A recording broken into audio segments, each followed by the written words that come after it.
Tiago capítulo 1, a partir do verso de número 2.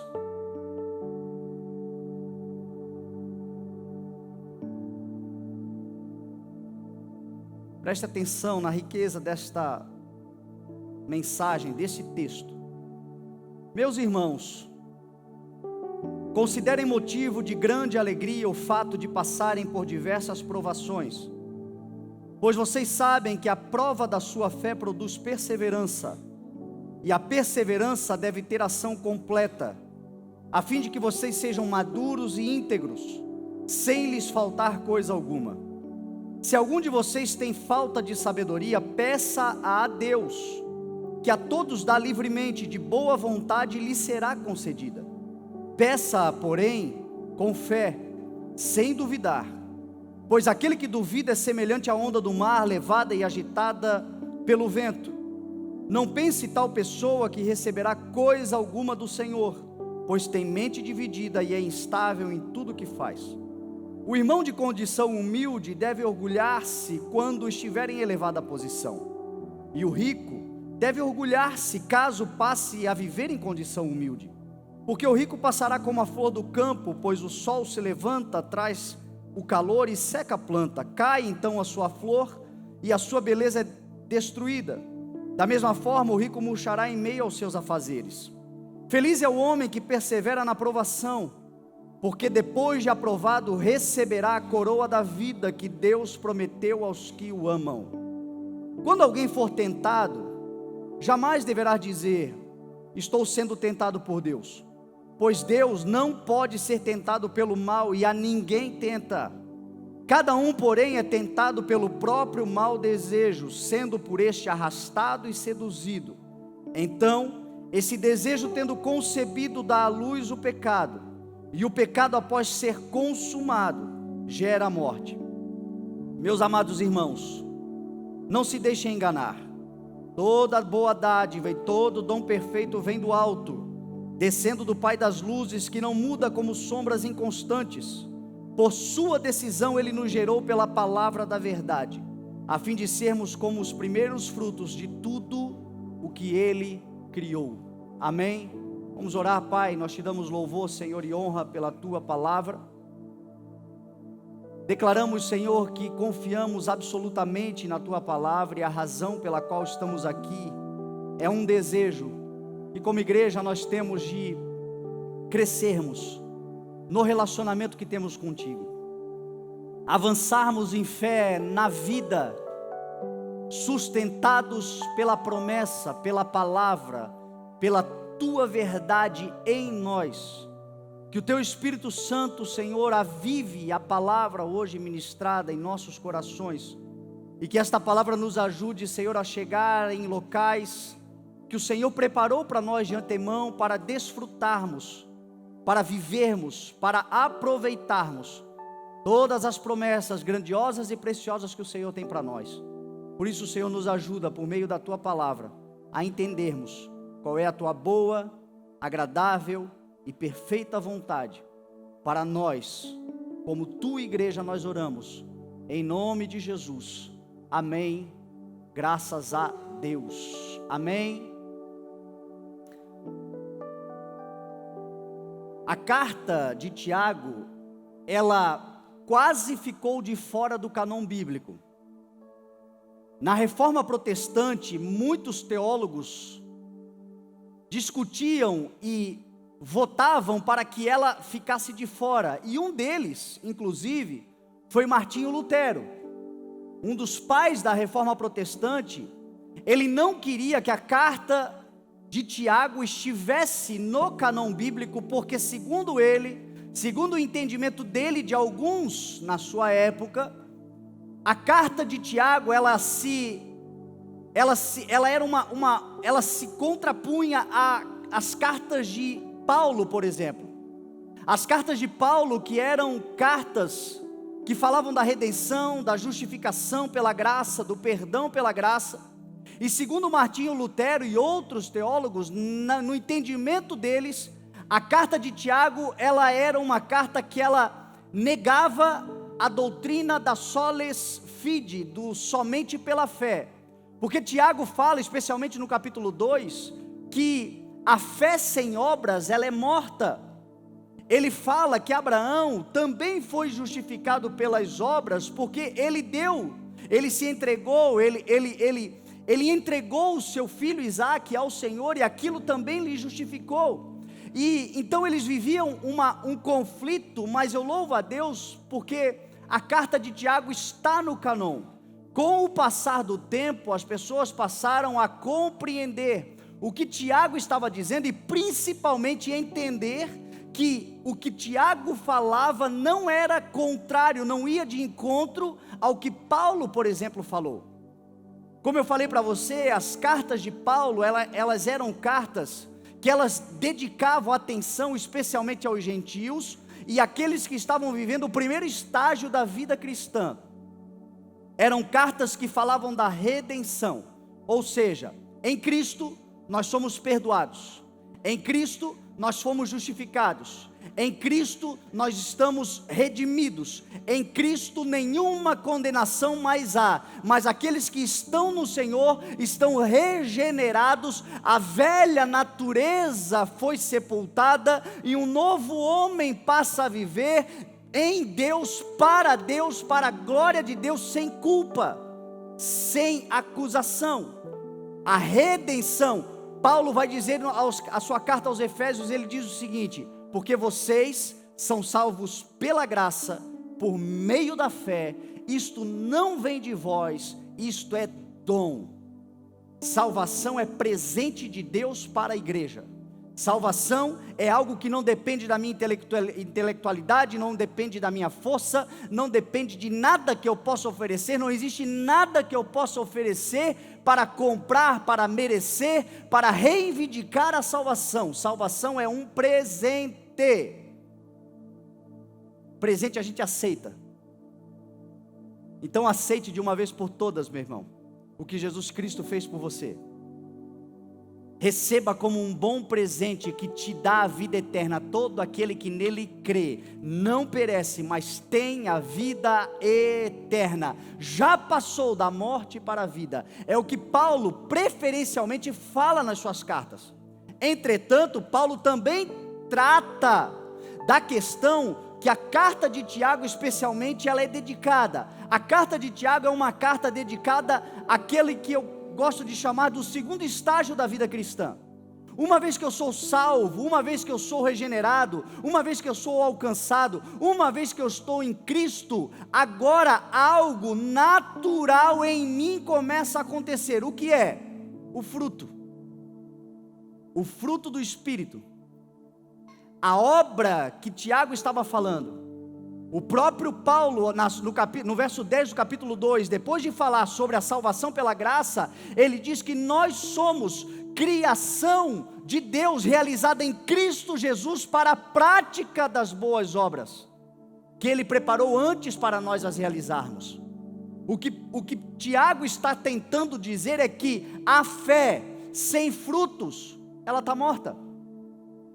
A fé sem fruto, ela não faz sentido.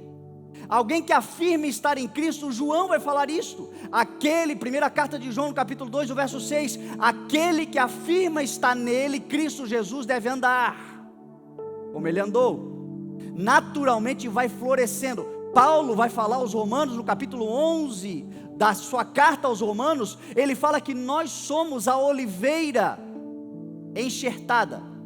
Éramos oliveira brava, oliveira que foi enxertada de uma forma antinatural, e agora nós participamos da seiva que provém da raiz. Nós somos alimentados como oliveira enxertada na oliveira verdadeira. Nós que antigamente não tínhamos frutos, antigamente eram inférteis, antigamente não tínhamos capacidade de produção, mas agora salvos, remidos, lavados, justificados, santificados no nome de Jesus, nele naturalmente nós começamos a nos alimentar do que Ele tem, e nos alimentando do que Ele tem, é fato, vai frutificar, vai dar fruto.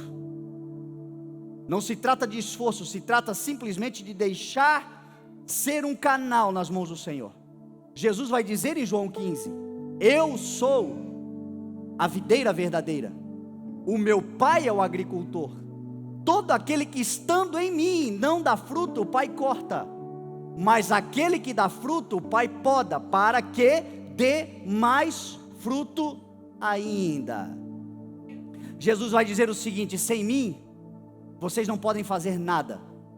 Vocês dependem de mim, vocês precisam primeiro estar em mim, vocês precisam primeiro acreditar e crer naquilo que eu realizei por vocês na cruz do Calvário, aceitar esse presente é dado, aceite esse presente. Uma vez que você entra nesse lugar, você passa agora a florescer, frutificar e glorificar ao nome do Senhor naturalmente pela vida que você vive, porque afinal de contas você está nele, e quem está nele, meu irmão, dá fruto.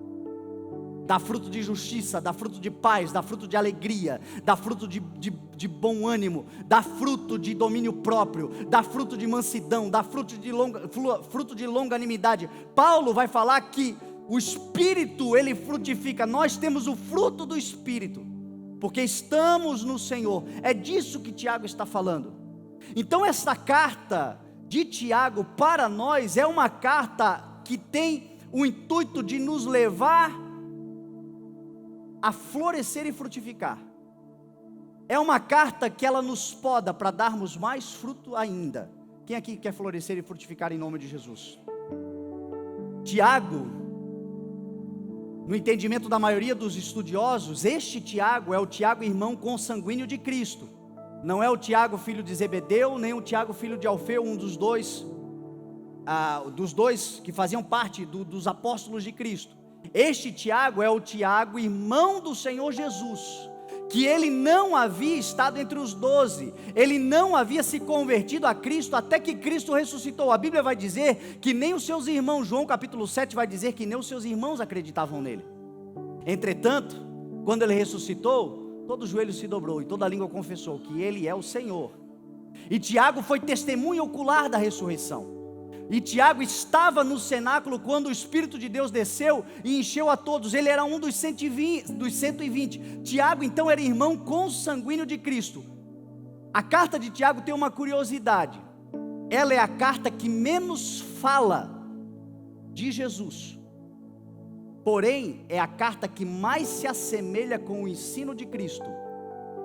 Tiago não falou muito de Jesus. Porém, se você ler a carta de Tiago, parece muito com o ensino das bem-aventuranças, Mateus 5, 6 e 7, quando Jesus começa a falar no sermão das bem-aventuranças. A carta de Tiago ela é muito semelhante. Tiago não fala muito de Jesus, entretanto, a sua atitude, o seu comportamento, a sua vida, a sua forma de se manifestar, o seu comportamento na sociedade exalava o ensino de Cristo.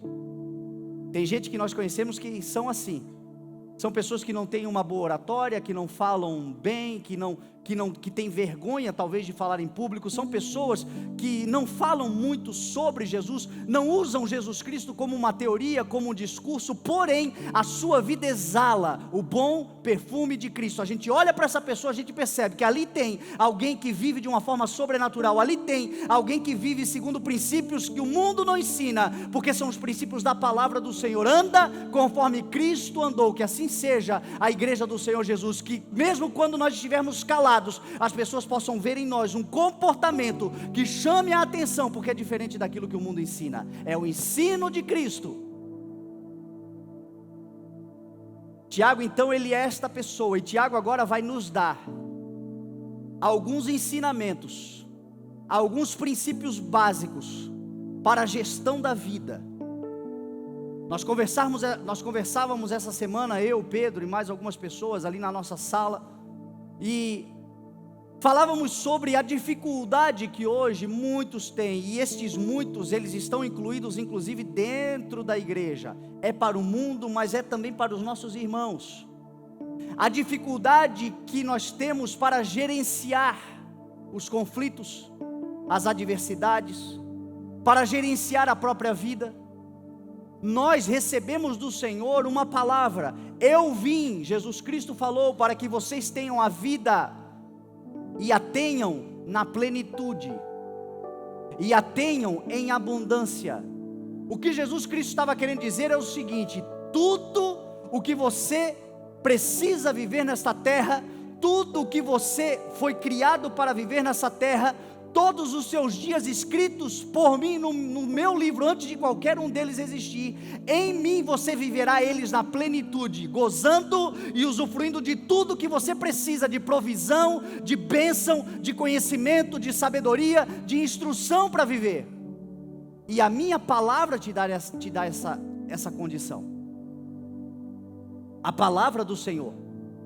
Nós vivemos uma geração que está perdendo a capacidade de gerir, de administrar, de gerenciar a própria vida.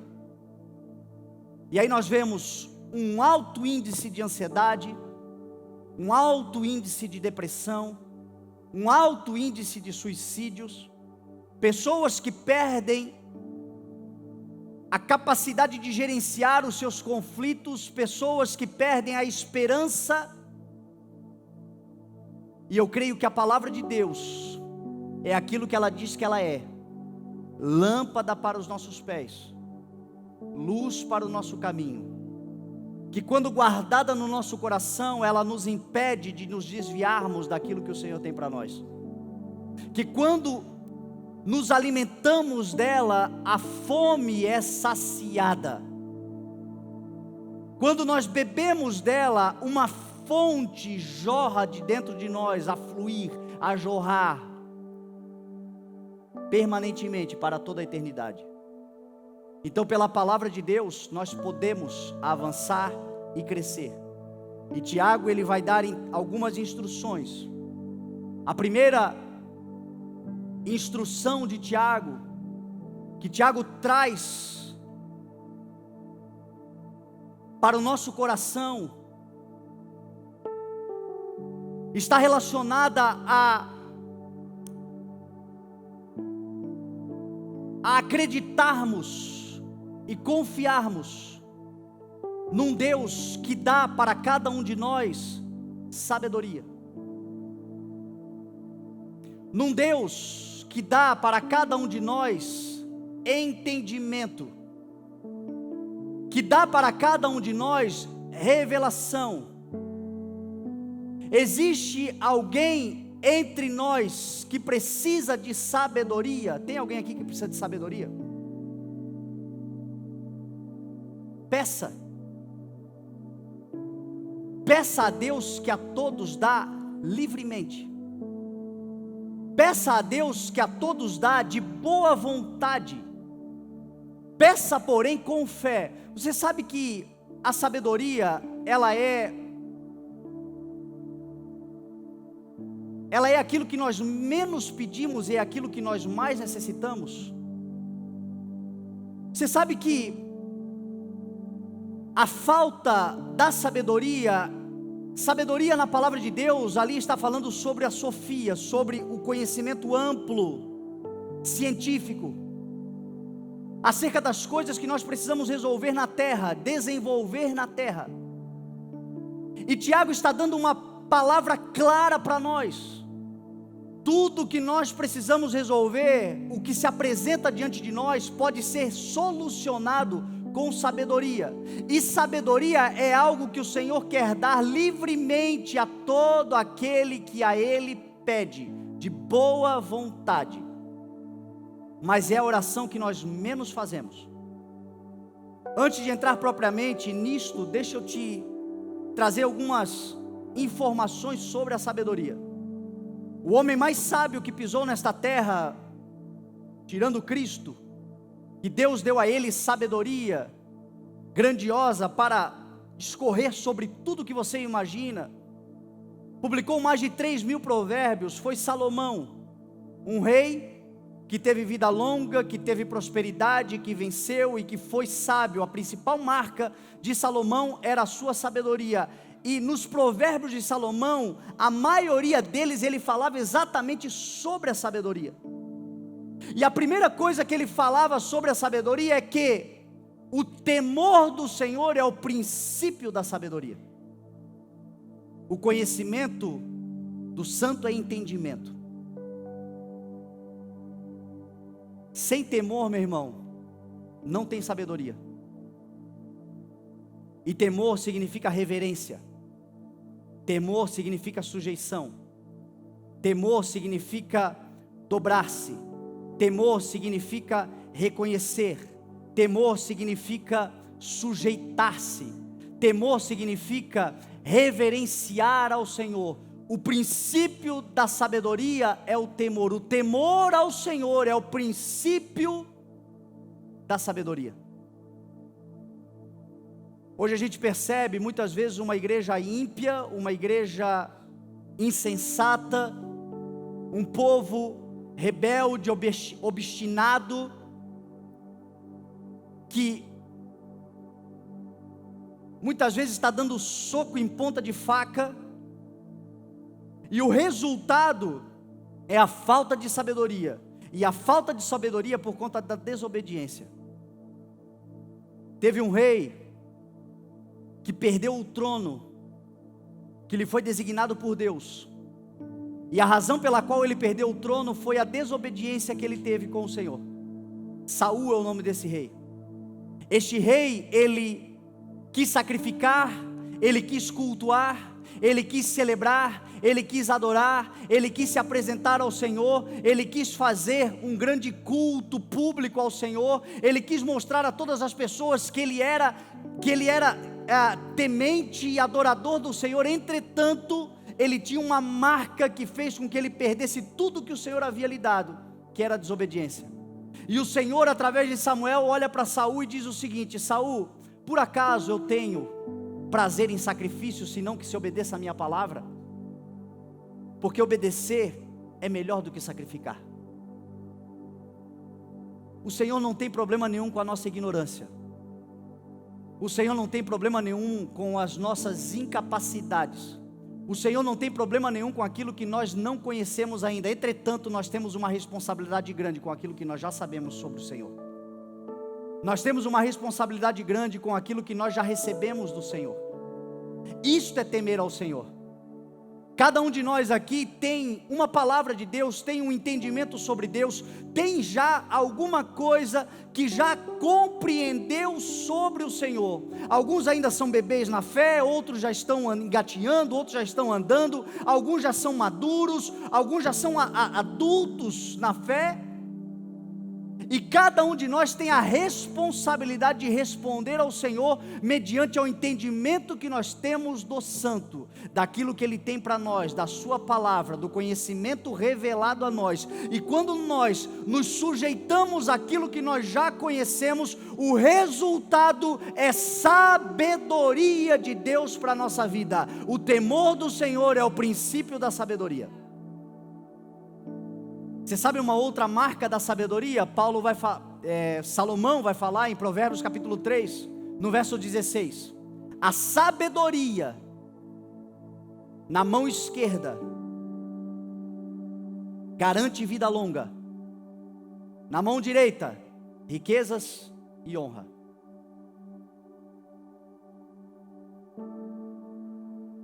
Sabedoria prolonga a vida. Por isso que é importante nós pedirmos ao Senhor a sabedoria. Sabedoria nos dá segurança na vida. É aquela vida que Jesus prometeu, a vida plena, a vida abundante, a vida para se desfrutar todos os dias dela e cumprir plenamente o teu chamado, a vida com propósito, a vida que deixa legado, a vida que mesmo depois que você parte, aquilo que você produziu continua frutificando e florescendo. Esta vida é a vida de um sábio, e este sábio é aquele que pediu ao Senhor e recebeu. A sabedoria na mão direita garante vida longa, na mão esquerda riquezas e honra. Você sabe uma outra verdade sobre a sabedoria? Salomão vai dizer assim: do que serve o dinheiro na mão do tolo, se ele não quer obter sabedoria? Você sabia que nós, na nossa oração, a maioria das nossas orações é por pedidos de recursos materiais? Porque a gente acredita que se o Senhor nos der recursos materiais, nós vamos nos livrar dos nossos problemas. E você não precisa nem ser profeta, basta você ser o estudioso E se você for olhar as estatísticas daqueles que ganharam, por exemplo, nas loterias da vida, é mais de 90% daqueles que se tornaram, muitos deles milionários, algum tempo depois, perderam tudo e estão mais endividados do que um dia estiveram antes de ganhar na loteria. Por quê? Porque potência não é nada sem controle. Porque dinheiro na mão de quem não tem sabedoria, meu irmão, é vendaval, já dizia aquela canção gospel lá do passado.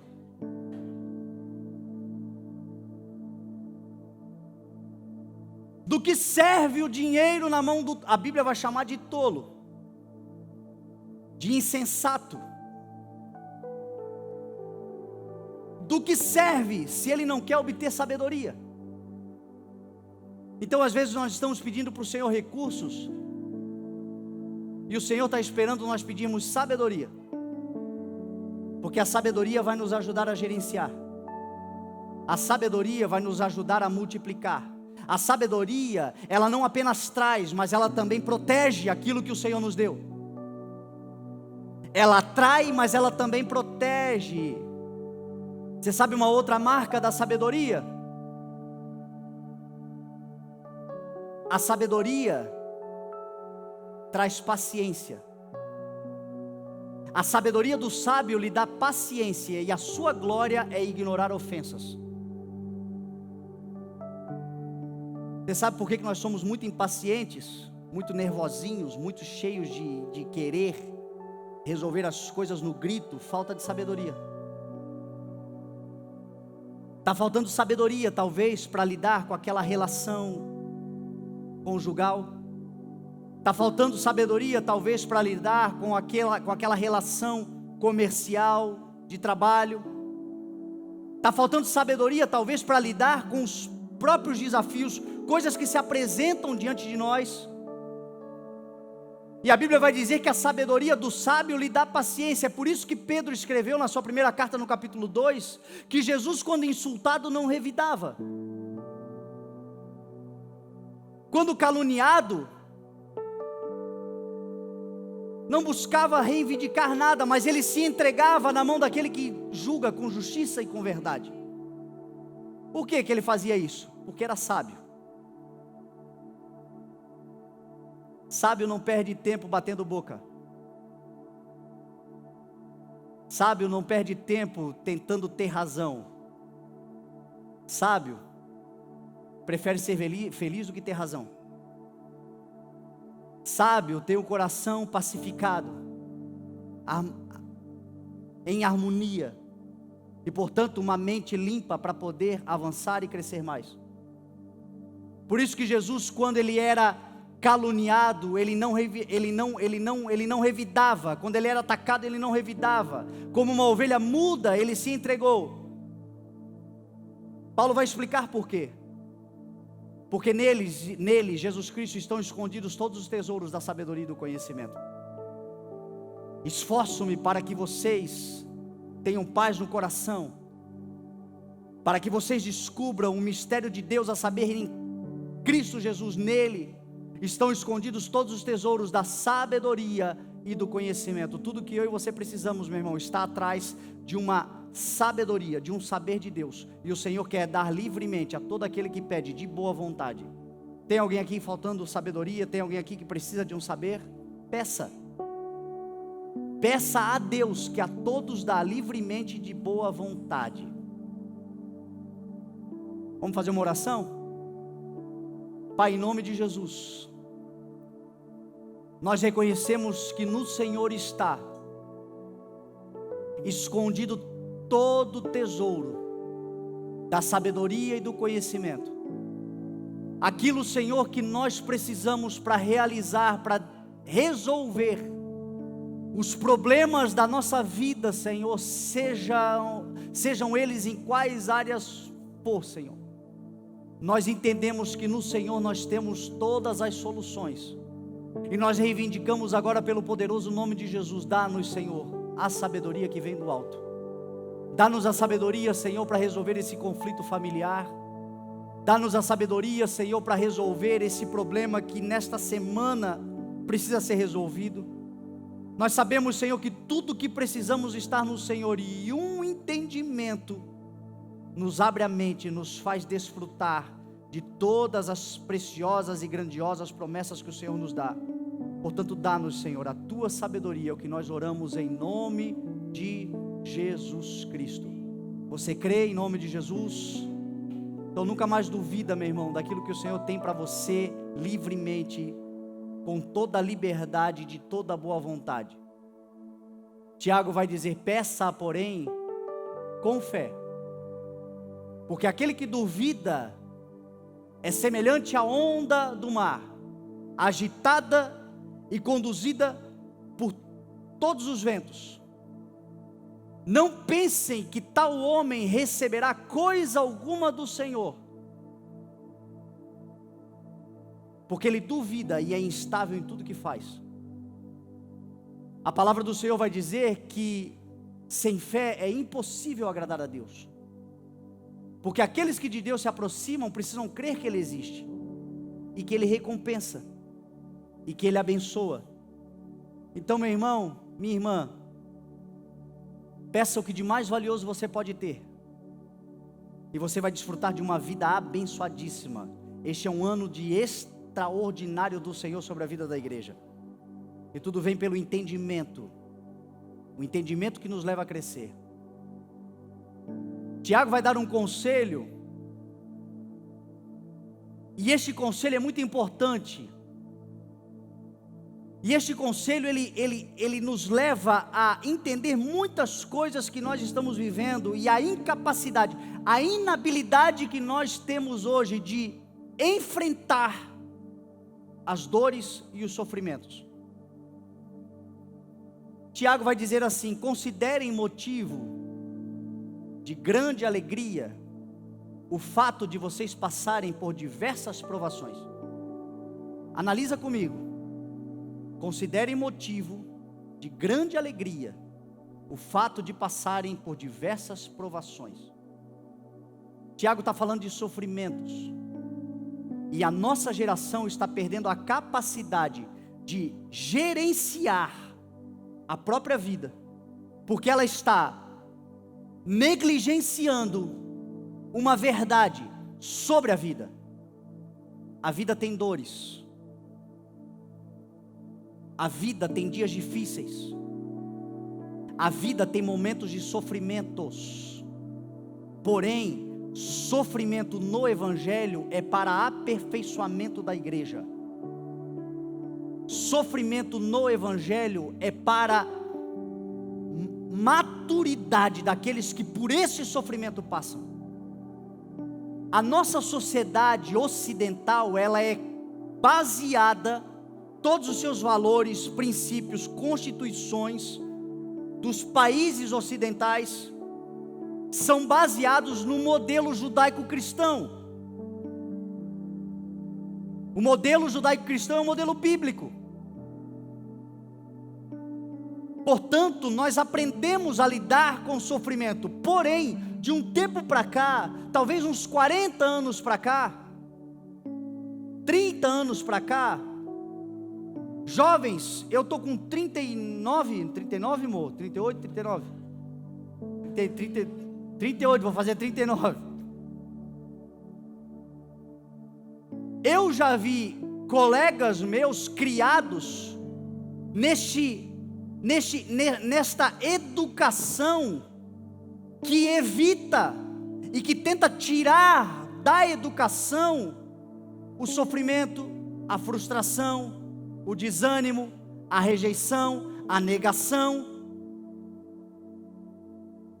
Pais e mães que foi colocado no seu ideal que os seus filhos não podem sofrer na vida. E deixa eu fazer um parênteses aqui, porque quando eu estou falando de sofrimento, eu não estou falando de violência, eu não estou falando de espancamento, eu estou falando de coisas simples, que às vezes você diz o seguinte: olha, quando eu era criança eu queria ter McDonald's toda semana, eu nunca tive, agora o meu filho vai ter McDonald's toda semana. E aí às vezes o teu orçamento não dá para comer McDonald's toda semana, mas para evitar a frustração do bebê, do menino, da menina, então você dá McDonald's para ele toda semana, você se arrebenta para o teu filho não se frustrar, só que em algum momento ele vai ouvir um não da vida. E se ele não aprender a ouvir não quando é criança, se ele não aprender a ter limites quando é criança, se ele não sofrer decepções, ele vai se tornar um adulto frustrado, incapaz de gerenciar as suas próprias dores. E meu irmão, basta nós olharmos para a geração em que nós estamos vendo hoje, muito mimimi. Sabe o que a Bíblia diz? Se tu te mostrares frouxo no dia da angústia, a tua força será pequena. Só que por que isso acontece? Culpa também da igreja. Porque nas plataformas da igreja, muitos se vêm pregando constantemente, há muito tempo, as mensagens triunfalistas. As mensagens que tiram o sofrimento, porque quando você fala que você vai passar por dificuldades, a igreja não dá glória a Deus, não dá aleluia, é difícil. E aí o pregador muitas vezes ele quer show, ele quer movimento, ele quer resposta. Se eu te falar agora que o Senhor tem uma porta aberta gigante, você dá glória a Deus. Agora se eu te falar que tem que passar por um tempo de dor, talvez você desanime. Só que eu negligenciar isso não muda quem Deus é. Sabe o que Paulo disse na sua segunda carta aos Coríntios? Embora por fora nós estejamos a nos desgastar, por dentro nós estamos sendo renovados dia após dia.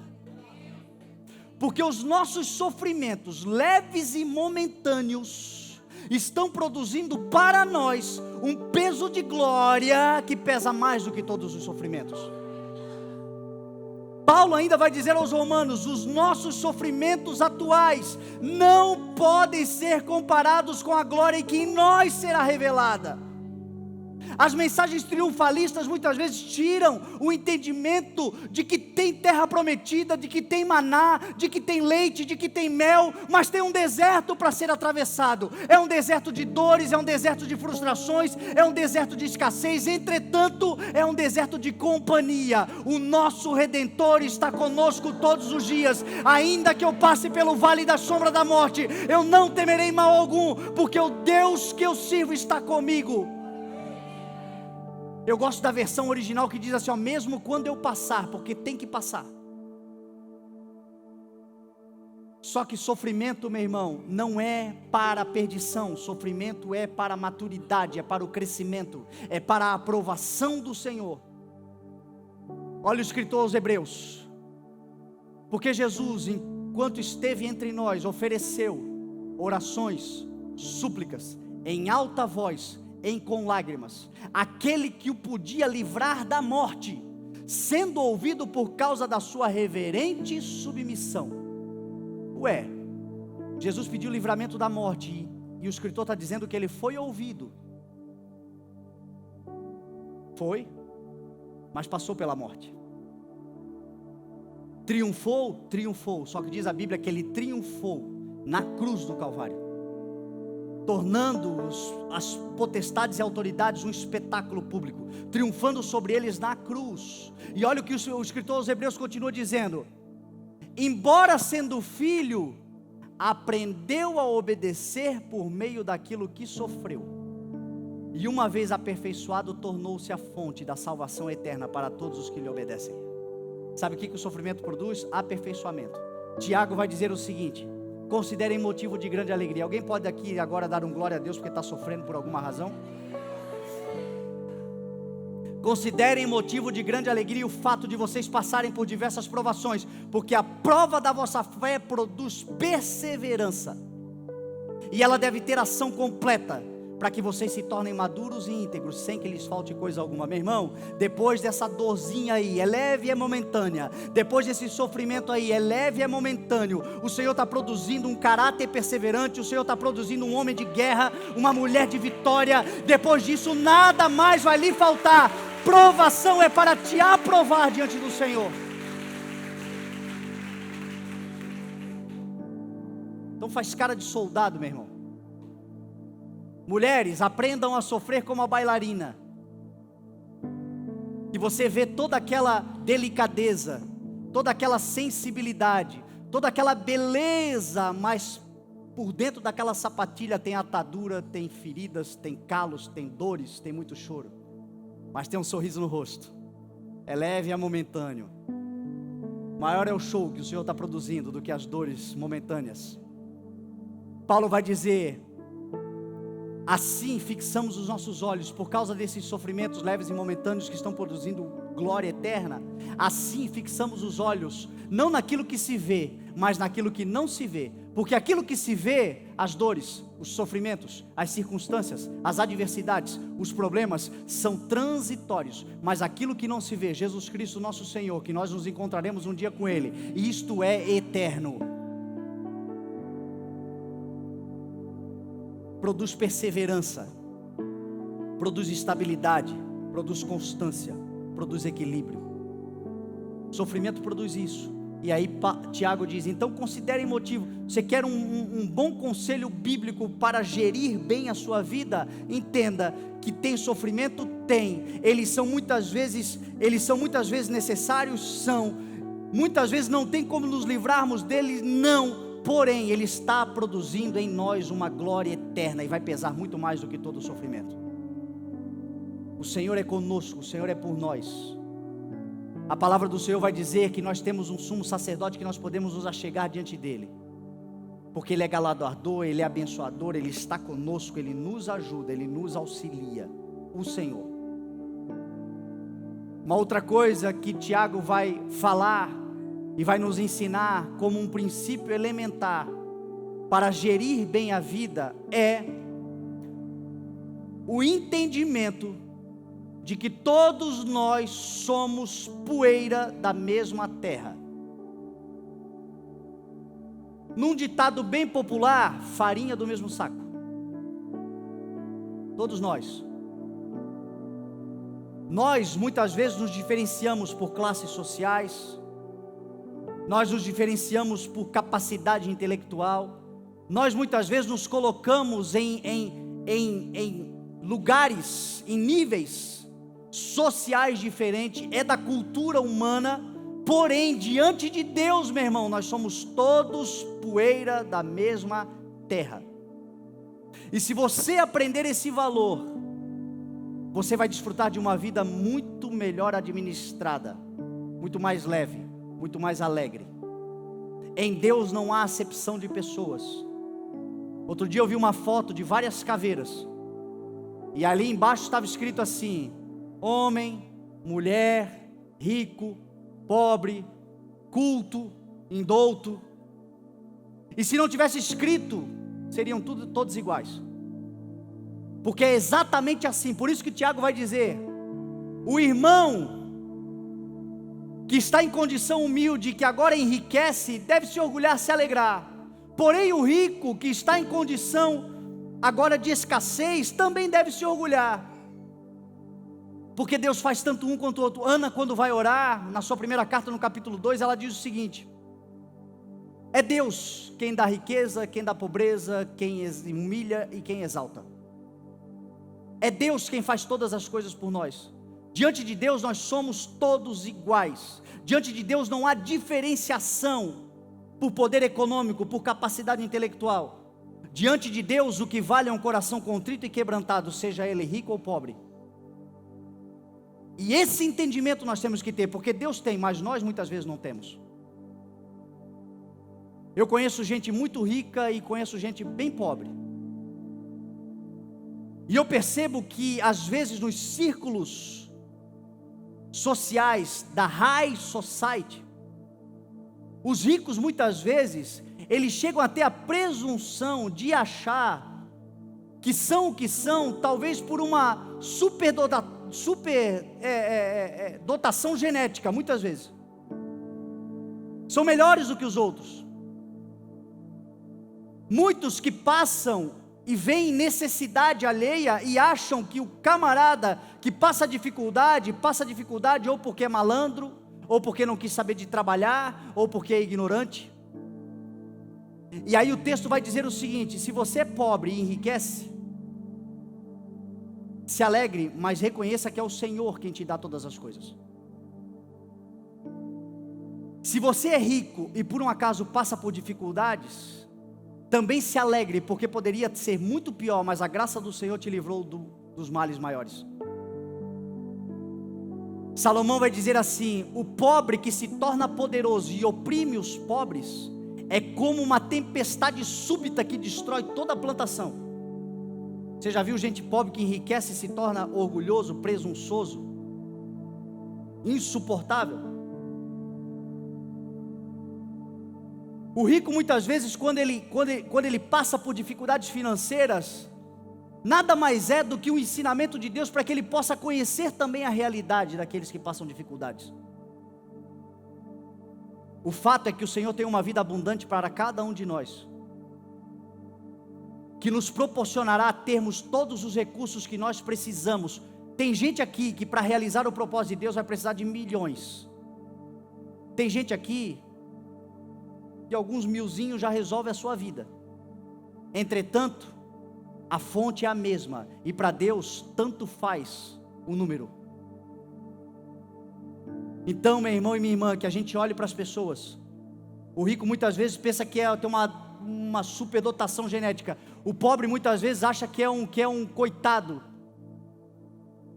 Tem um sentimento de autopiedade, de autocomiseração. Não, meu irmão, você pode não ser dono do mundo, mas você é filho do dono. E tudo que você precisa, o Senhor tem nas suas mãos para te dar.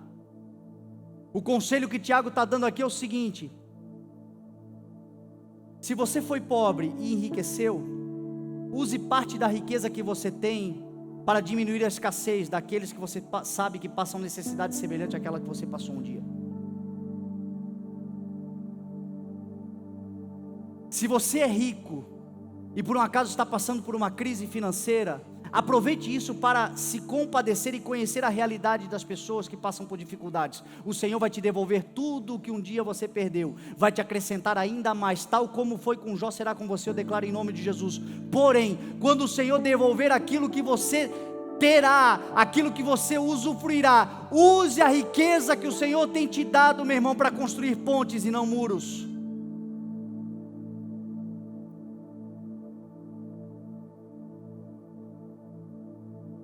Afinal de contas, somos todos poeira da mesma terra. Nós somos muito tentados a condenar, a trazer juízo, a julgar pessoas, porque se elas passam certas dificuldades, alguma coisa está errada. Porque se estão passando por isso ou por aquilo, fizeram alguma coisa para passar por isso e por aquilo. E não, meu irmão, o tempo e o acaso afetam a tudo e a todos. Você quer gerenciar bem a tua vida? Olha para quem está do teu lado e veja como um igual. As maiores oportunidades de Deus às vezes surgem de pessoas que a gente não imagina. E a gente deixa de aproveitá-las porque nós temos o nariz muito empinado. Ou a cabeça muito baixa. Erga a tua cabeça. Olhe para frente, mantenha o seu olhar fixo no que está diante de você, porque o Senhor é com você, Deus é na sua vida. Quando o Senhor colocar pessoas do teu lado, trate-as como iguais, porque eu sirvo a Deus servindo pessoas, eu glorifico a Deus no serviço que eu ofereço a pessoas, eu exalto ao Senhor identificando, meu irmão, quem aqui é templo e santuário do Espírito Santo de Deus? Aí do teu lado tem outro. O Espírito de Deus habita aí do teu lado, aí, nesse santuário, nesse templo. Então quando eu desvalorizo o outro, eu ofendo a Deus. Quando eu desprezo o outro, eu desprezo a graça de Deus em mim. Porque quando eu olho para o outro, meu irmão, a Bíblia diz que o Espírito testifica no Espírito que nós somos filhos de Deus. Quando eu olho o outro, eu preciso estar me olhando como se eu estivesse num espelho, vendo um semelhante. Somos todos areia, poeira da mesma terra. Por último, para nós irmos para o final, como eu falei para você, esse texto ele é muito rico, ele tem aí umas 8, 9 citações que eu poderia fazer. Eu vou parar aqui na terceira ou na quarta, não sei qual que eu estou, mas amanhã a gente continua. Mas eu quero terminar com algo muito importante que te dá uma condição de gerenciar bem a tua vida. Saber lidar com as tentações. Quem aqui é tentado? Tem uma meia dúzia aí. Os outros são muito santos demais, assim, não, pastor. Ensina para nós como é que você passa a vida sem ser tentado.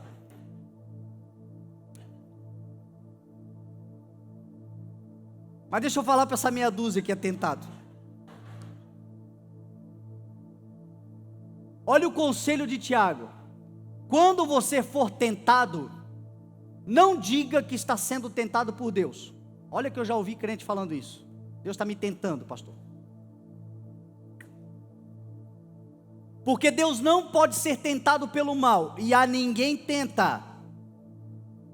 Não confunda provação com tentação. Provação é uma oportunidade para você avançar. Tentação é uma tentativa diabólica para você retroceder. Deus não é um Deus carrasco, sarcástico, que espera você se levantar para botar o pé de novo.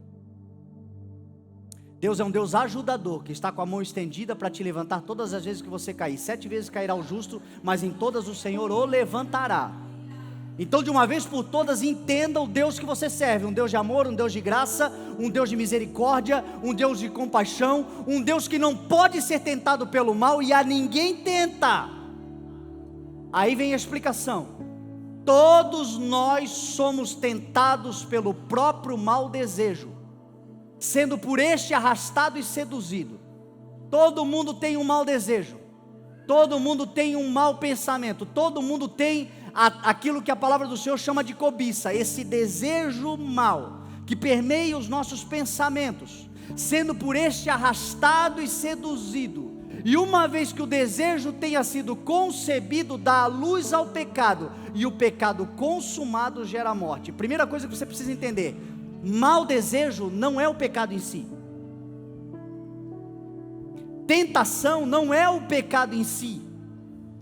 Eu digo isso porque tem muita gente que acha que porque está no Evangelho, está em Deus, agora está ileso, é inalcançável contra as tentações. E aí, uma vez que ele é tentado, que ela é tentada, ela já começa a se encher de culpa, se encher de remorso. E porque o pensamento ainda está ali, porque a má vontade ainda está ali, porque o mau hábito ainda está ali, a tentação, o desejo mal ainda permeando, as setas inflamadas. Então muitas vezes ele pensa o seguinte: se eu estou em Deus, eu não posso sentir esse tipo de coisa. Se eu sentir, é porque eu não estou. Então se eu não estou, eu vou me atolar.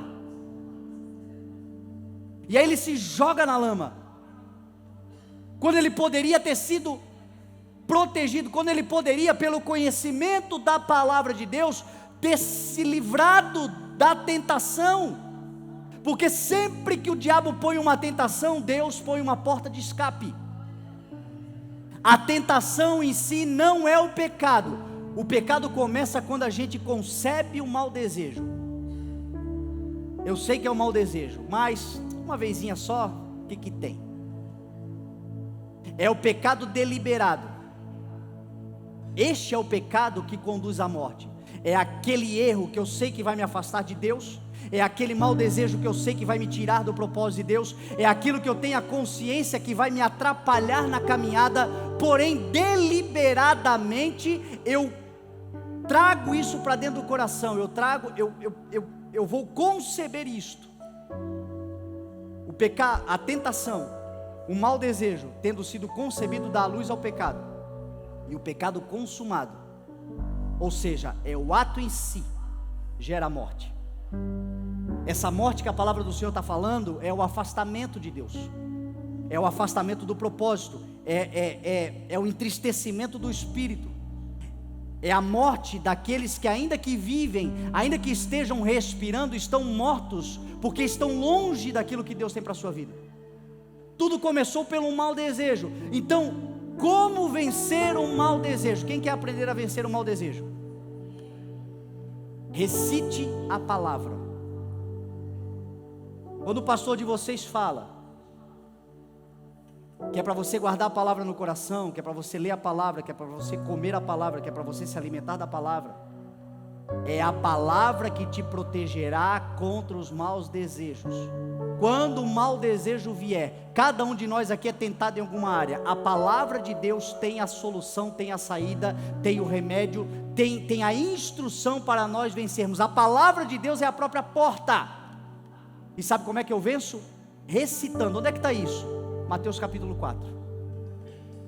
Jesus Cristo na tentação, quando ele estava mais vulnerável, quando ele estava mais fragilizado, 40 dias jejuando no deserto.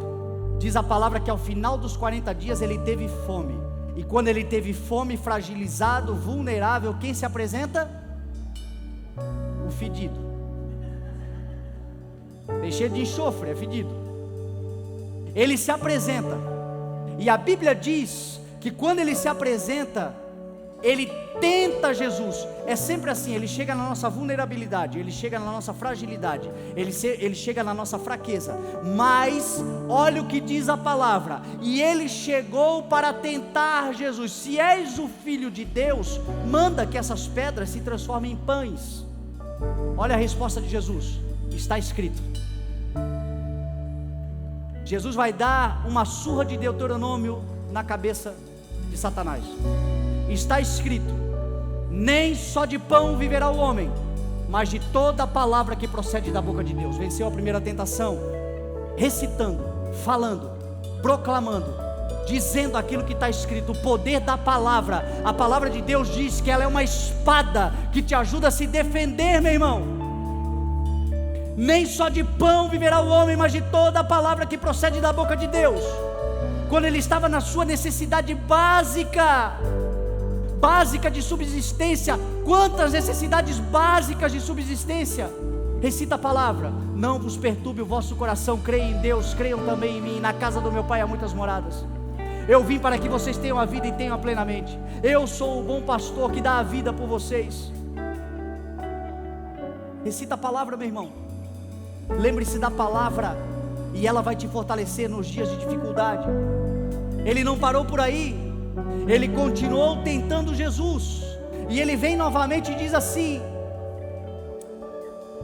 ele leva Jesus no lugar mais alto, na Jerusalém, no templo, no pináculo do templo, e diz assim: se és o Filho de Deus, te atiras, te jogues daqui para baixo, porque ele dará ordem aos teus anjos ao teu respeito, para te livrar e impedir que você tropece em pedra alguma.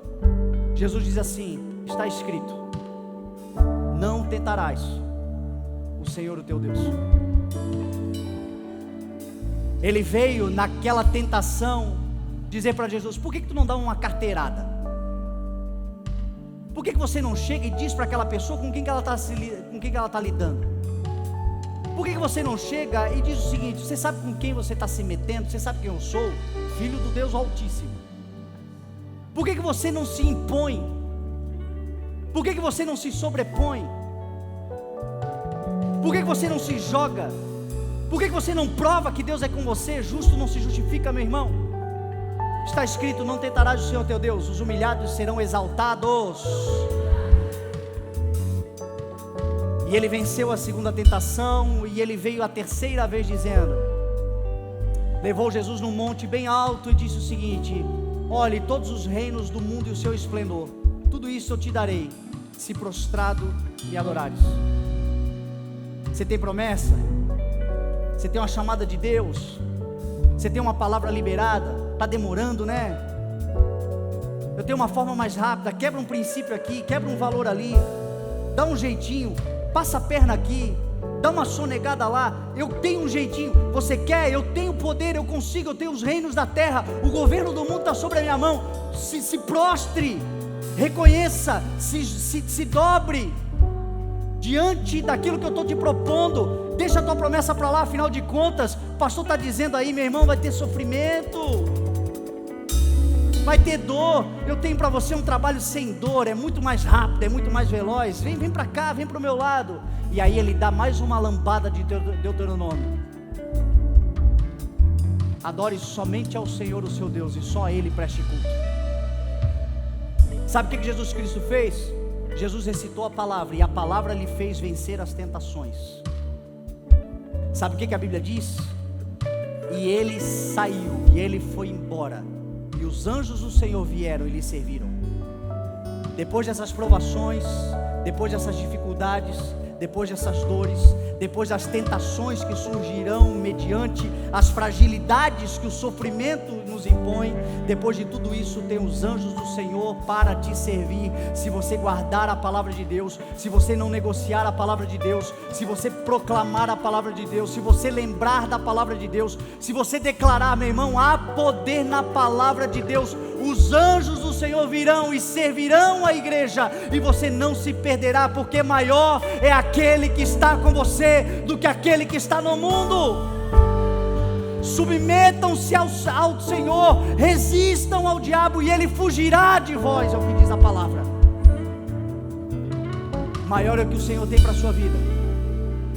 Conselhos práticos para você gerir bem a sua vida: encare os sofrimentos de cabeça erguida, porque isto vai produzir para você um lugar novo. Na provação você será aprovado. Busque do alto a sabedoria, porque aquilo que você precisa resolver essa semana ou na vida, o céu tem a solução, e o Senhor quer dar livremente, de boa vontade, a todo aquele que hoje pedir com fé. Não se trata de um dia você receber, você recebe instantaneamente se você crer no poder que há no nome de Jesus. Reconheça que o teu irmão do lado também está passando pelas mesmas dores e os mesmos sofrimentos que você está passando. Talvez por dores e sofrimentos que você não faz ideia. Pessoas que nós encontramos, todas elas estão passando por alguma coisa que nós não fazemos ideia. Somos todos poeira da mesma terra, mas o Senhor é conosco e é por nós, e um ajudando ao outro, nós podemos ir mais longe, nós podemos crescer, nós podemos avançar. E se livre de todas as tentações, lembrando-se que existe na palavra uma saída, que existe na palavra um escape, que existe na palavra. Guarde.